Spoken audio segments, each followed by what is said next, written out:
In mano una pistola, si scoprirà poi scarica, nell'altra una spranga e di colpo la paura tra clienti e dipendenti. Il bandito è un 62enne uscito da poco dal carcere a caccia di soldi e a Conegliano di questi tempi è uno scenario visto troppe volte, tanto da portare a una vera e propria reazione. Orario di chiusura al Despar di via Cavour, il rapinatore minaccia ma il cassiere tentenna e si becca diversi colpi di spranga come risposta.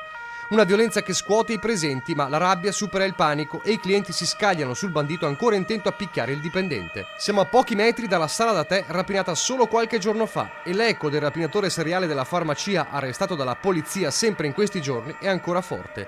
I residenti e gli esercenti del centro non ne possono più e si ribellano. La mossa serve perché i carabinieri, in pattuglia costante per il controllo della zona bersagliata, arrivano subito e riescono ad arrestare prima che fugga il malvivente di origini sarde ma residente a Udine. È accusato di tentata rapina e lesioni aggravate. Per il cassiere, un 61enne di Spresiano, arriva all'ambulanza per le cure in ospedale.